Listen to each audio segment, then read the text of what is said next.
कि क्या झांकी है मेरे प्रभु की। मेरे बाल गोपाल कितने सुंदर लग रहे हैं। क्या कपड़े पहनाए आपने, क्या आपको कपड़े दिए? अरे आपने गुलाबी अंगरखी पहना रखी है मेरे प्रभु को, सोने का मुकुट सिर पे है मेरे प्रभु के। लोगों ने कहा कि बाबा को दिखता नहीं, फिर भी दूसरे दिन फिर यूनिफॉर्म चेंज की, फिर बाबा मुस्कुराए। आज कैसे कपड़े पहना रखे हैं? आज लाल कलर की अंगरखी है और पीतांबर गले में है।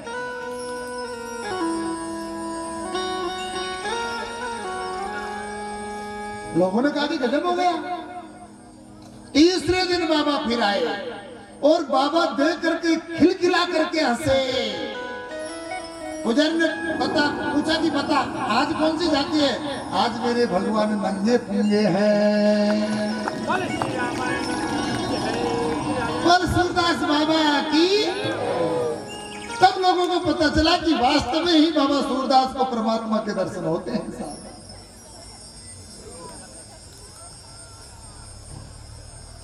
जिस घट में सांवरिया रहता है उस घट के जैसा प्रकाश आंखों वालों को भी नहीं होता है।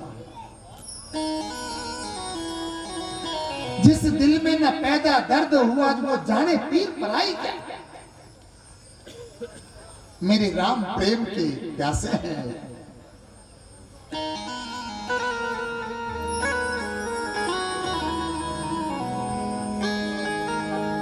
अरे गगन मंडल में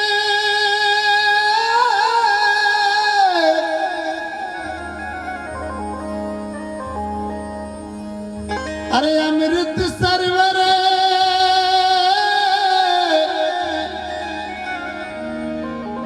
अरे उन मुनि का घर वासा।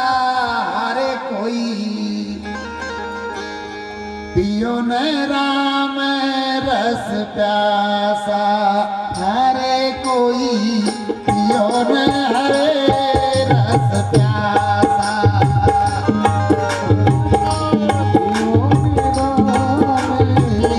रस प्याला गगन मंडल में अमृत सरवर उन मुनि का घर वासा। अरे कोई पियो न हरे रस प्यासा। अरे कोई पियो न राम रस प्यासा। और साचे दरबार की।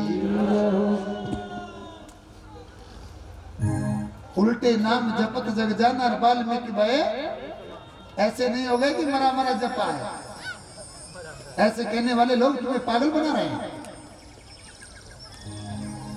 वो तो इसलिए कह जाते हैं कि समझाने में तकलीफ आती है। कोई साचा गुरु का कोई शिष्य हो तो समझाए। अब झूठा गुरु के समझ में नहीं कौन उल्टो नाम का है। उल्टो नाम करते कि मरा मरा उल्टा नाम होता। ऐसा नहीं है। तुम 15 दिन तक लगे रहना जब भी राम की प्राप्ति नहीं होगी। मरा मरा मरा मरा मरा मरा मरा मरा मरा मरा लगे रहो, कहीं नहीं हो रही हो।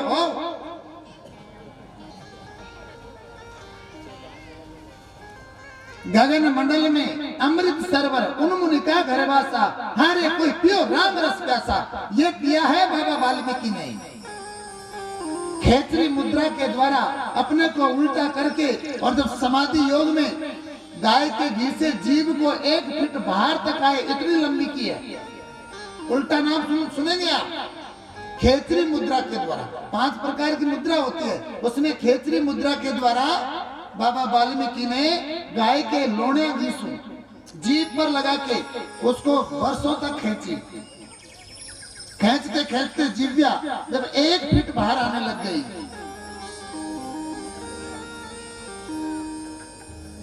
तब फिर उसने शीर्षासन लगाया। तब उल्टा हुआ।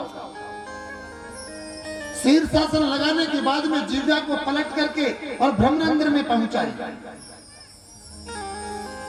और गगन मंडल से जो अमृत की बूंद जो नाभि जो कुंडली जागृत करके और मेरुदंड की रीढ़ की हड्डी के द्वारा गगन मंडल से फिर अमृत की बूंद गिरने लगी। और जब जिह्वा पे बूंद गिरी और आदमी अजर अमर हो गया। बोल भाग्य में हरिलाल।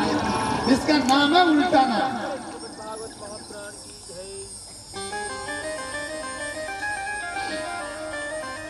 एक बार स्वामी जी बैठे हुए थे, मेरे ऐसी जिज्ञासा में, महाराज उल्टो नाम मौकूफ जगह नहीं, मौकूफ प्राप्त देकर रबत कहीं करो सारा काम की चीज को नहीं है। पर जब मैंने हट नहीं छोड़ी तब स्वामी जी ने मुझे ये चीज समझाई कि ये है, इसका नाम है उल्टा।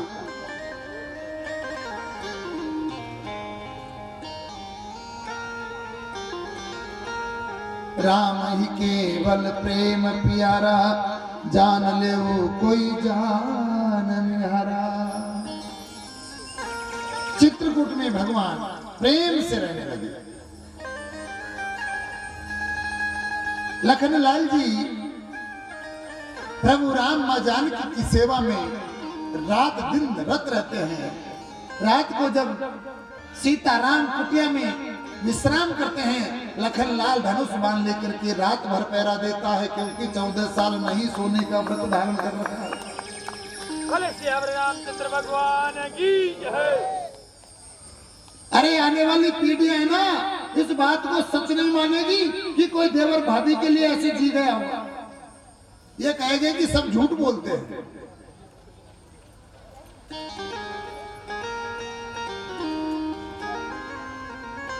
यही विधि प्रभु बन बसई सुखारी। परमात्मा वन में सुख से रहने लगे।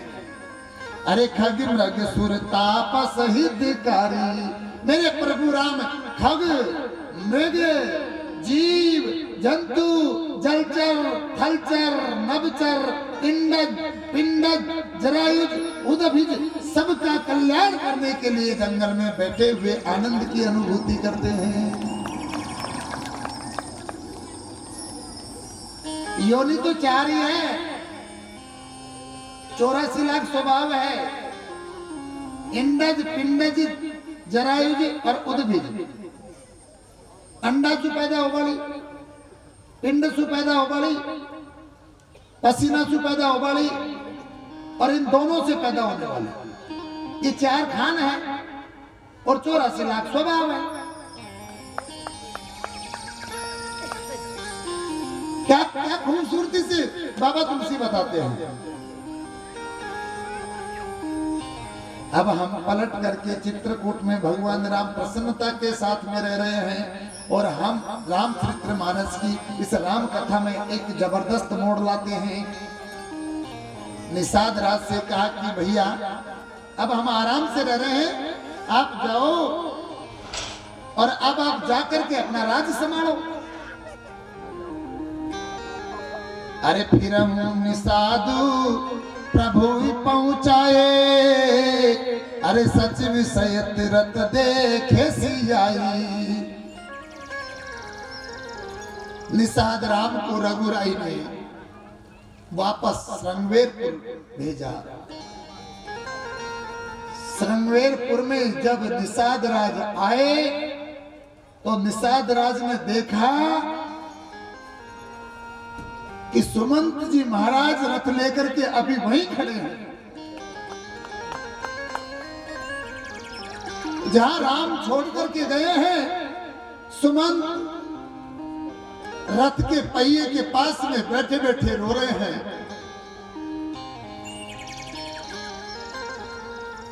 राम के घोड़ों के आंखों से अश्रुपात हो रहा।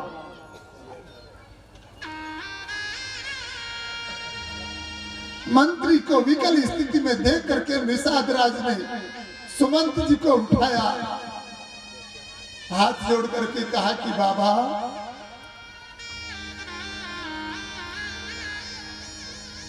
अभी आप यहीं हो। धरी धीरज तब कहबु निषादु। अब सुमंत्र परिहरबु विषादु। निषाद राज ने कहा कि सुमंत जी अब दुख छोड़ करके और वापस अवध लौटो।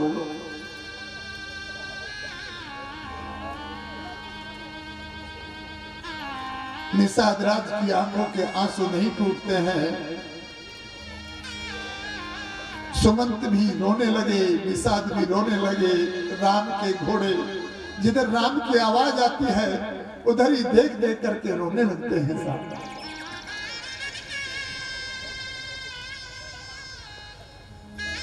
हाथ जोड़ करके निषाद ने सुमंत जी को हिम्मत बना करके और कहा कि बाबा जाओ, अब जाना ही पड़ेगा और कोई उपचार नहीं है। हिम्मत बांध करके सुमंत जी घोड़े की लगाम पकड़कर घोड़ों का सहारा लेकर घोड़ों के गले से मिलकर के रोते हुए सुमंत जी अवध की तरफ चल पड़े।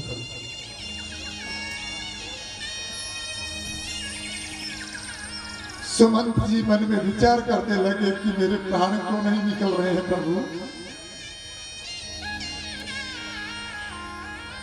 हे प्रभु, मैंने पूरी जीवन में, पूरी जिंदगी, मेरा ये पूरा जीवन राजा दशरथ के कार्यों को पूर्ण करके निकाल दिया, लेकिन ये वृद्धावस्था में मुझे परमात्मा तूने कैसा कलंक लगा दिया कि आज मैं प्रभु राम को वापस नहीं ले जा करके और राजा दशरथ के कार्य को मैं करने में असमर्थ सिद्ध हो गया।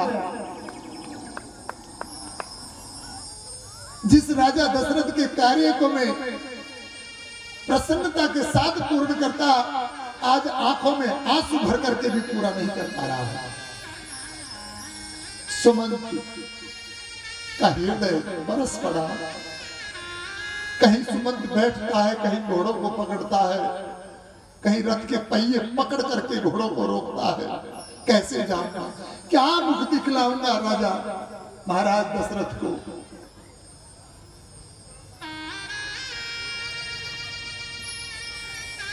आज जिस राजन का अन्न मैंने खा करके राजन को प्रसन्न करने के लिए जीवन बिता दिया, आज मेरे होते हुए उस राजन के आंखों के आंसू नहीं टूट पाते हैं। वह राजा गीदड़ की तरह पड़ा पड़ा धरती पर पछाड़ी खा रहा है। हे प्रभु, कैसा समय दिया है नाथ। ऐसे विचार करते करते सूर्य देव अस्त होने लगा। सुमंत जी घोड़े की लगाम पकड़ करके रात्रि का एक पहर बीता और अवध में प्रवेश करते हैं साहब।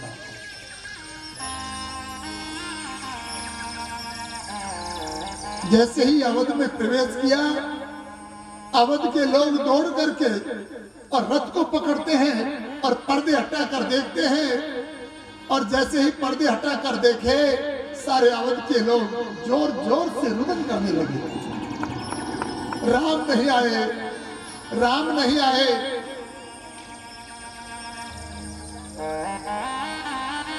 निस्तेज सुमान पत्थर की मूर्ति की तरह घोड़ों के बगल में लग करके कदम बढ़ाते जा रहे हैं।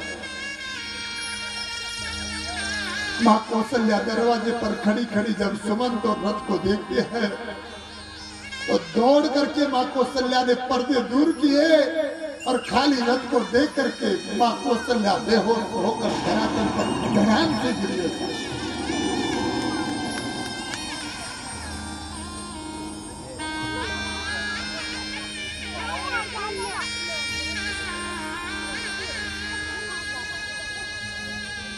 सुमंत जी से लोगों ने पूछा कि राम नहीं आए। सुमंत के मुख से कोई वाणी का निष्कासन नहीं हो पाया।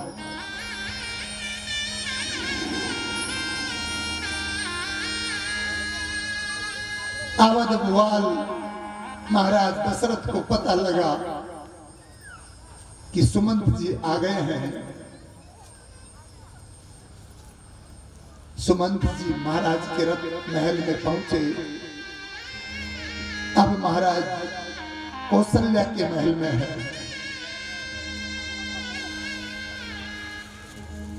सुमंत को खाली हाथ दे करके महाराज राम राम कहते हुए धड़ाम से जमीन पर लोट-पोट हो जाते हैं।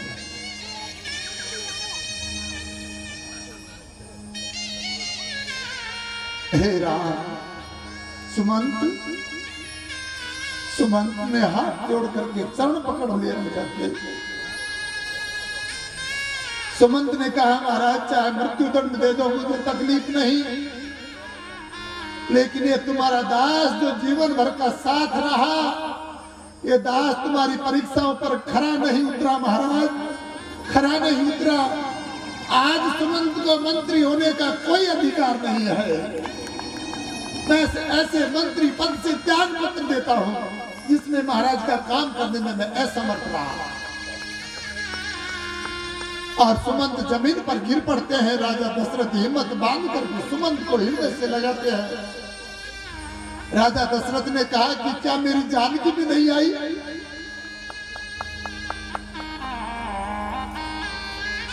सुमंत ने कहा, प्रभु मैंने बार बार निवेदन किया कि मां तुम लौट चलो बेटा, लौट चलो बेटा, तुम्हारे पिता श्री दशरथ याद कर रहे हैं। लेकिन हे राजन, मुझे माफ कर देना, मर्यादा की धुरी धुरंधर बेटा सीता के मुख से कोई वचन नहीं निकल रहे थे। केवल उन्होंने इतना कहा है मेरे से कि पिताजी का ध्यान रखना और उनका सहारा बनना। इतना कहते ही राजा दशरथ धरती पर गिर पड़े साहब। हे राम, हे राम। मां कौशल्या, मां सुमित्रा, वशिष्ठ जी पूछने लगे, राम ने कुछ कहा? सुमंत की आंखों में फिर आंसू टूट पड़े। कहने लगे, हाँ प्रभु, राम ने कुछ कहा है। राम ने कहा कि सुमंत बाबा जाओ और मेरे छोटे भाई भरतलाल को बुला करके उनका राज तिलक करवाना।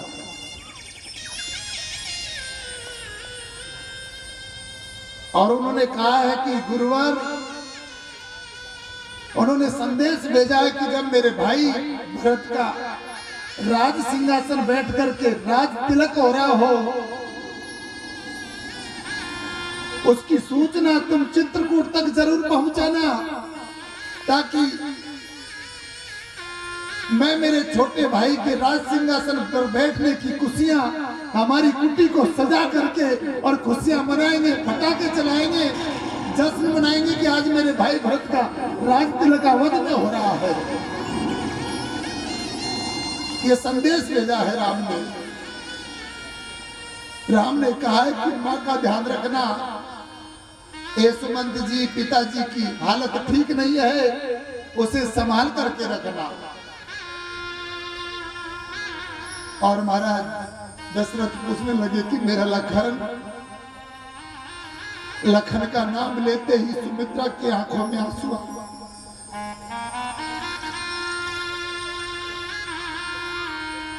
कौन मां अपने बेटे को 14 साल नहीं सोने का व्रत देकर के जंगल भेजेगी? कौन मां हुई है ऐसी इस दुनिया में? कौन पत्नी होगी जो भरी जवानी के अंदर अपने पति को 14 साल तक जंगल में रहने के लिए मजबूर कर देगी? साहब, कौन पत्नी होगी?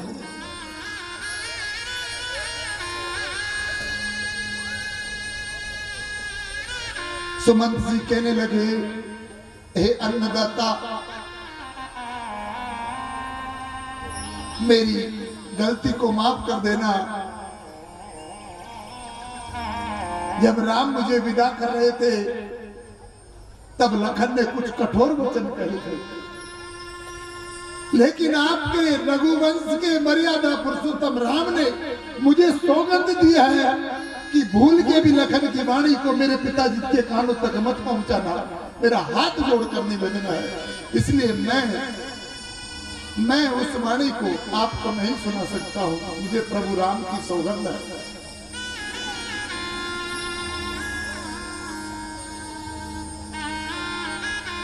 रोने लगे हैं राजा दशरथ।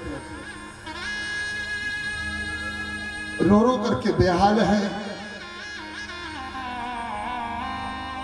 इधर मां कौशल्या रो रही है। दशरथ उठते हैं महल की दीवारों से, सिर भड़कते हैं साहब। कभी उस दीवार को सिर पीटा, कभी उस दीवार को सिर पीटा, सिर पीट पीट करके फिर बेहोश हो जाते हैं। हे राम,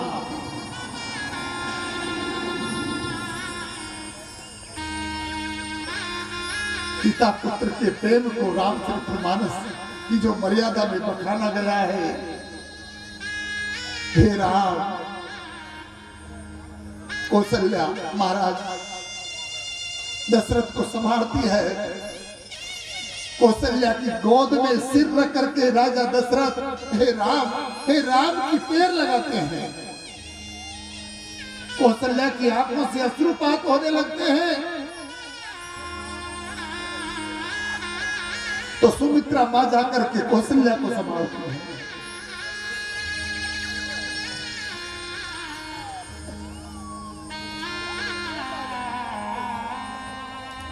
राजा दशरथ कौशल्या से कहने लगे, कौशल्या वो तड़प रहे हैं, वो तड़प रहे हैं, वो तड़प रहे हैं। कौशल्या ने सोचा कि महाराज के प्राणों के अंतिम समय है, इसलिए महाराज की बुद्धि थोड़ी भ्रमित हो रही है, इसलिए बहकी बहकी बातें कर रहे हैं।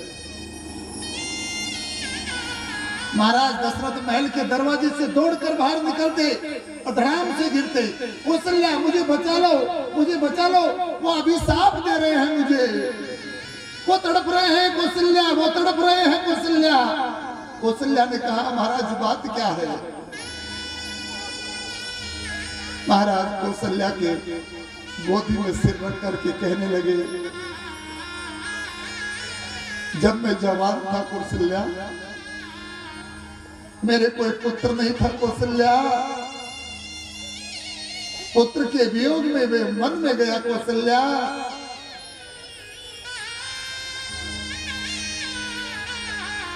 और वहां अंधे अंधियों को लेकर के श्रवण कुमार अपने माँ बापों को तीर्थ कराने के लिए जा रहा था कौशल्या।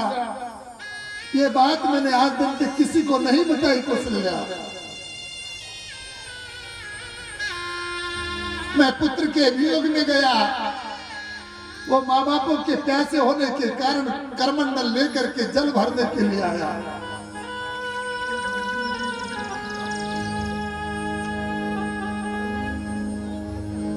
घोर अंधेरी रात थी, पच्छे पत्ते बिछे थे राह में। उसी समय श्रवण कुमार ले कमंडल जल भरने चला तालाब में।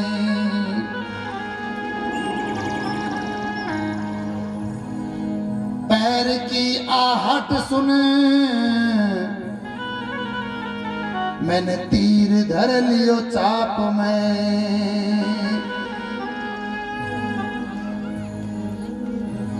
और मैंने शेर का शिकार समझ करके और बाण चलाया।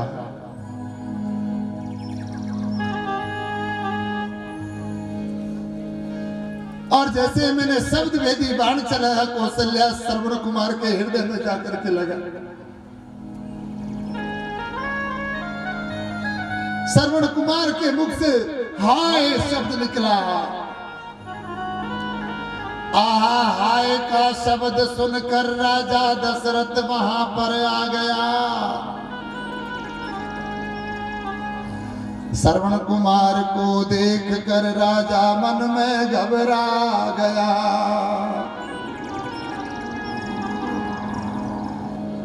हाय आज मेरे बाण से मेरा लाल ही मारा गया। अरे पहले ही पुत्र में पुत्र दुखियारो, अरे दूजो लाल दूसरा को मारो। पहले मैं पुत्र दुखियारा हूं, और मैंने दूसरे के लाल पर बाण चला दिया। इतना सुनते ही श्रवण कुमार ने कहा, धीरज धरो, इतना मत डरो, इस कमंडल को जल से भरो। प्यासे पिता माता मेरा, इतना धर्म मुझ पर करो। पहले पिलाओ नीर उनको, फिर कहो श्रवण मरो। अंत का ये तंत है, इतना धर्म मुझ पे करो।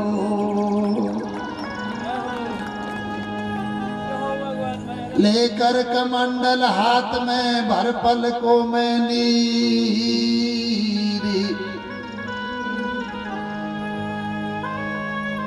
राजा दशरथ जल लेकर चला, पण बंधे न मन में धीरी।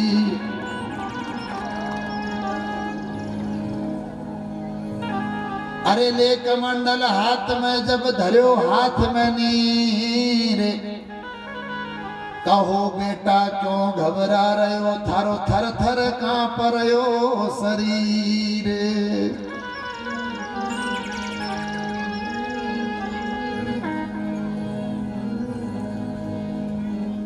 अरे मैं जानू तू श्रवण नहीं, साची बता तू कुण छे काई। अरे सच बतला रे श्रवण कहाँ रे, श्रवण सुन लाल हमारे। से को नीर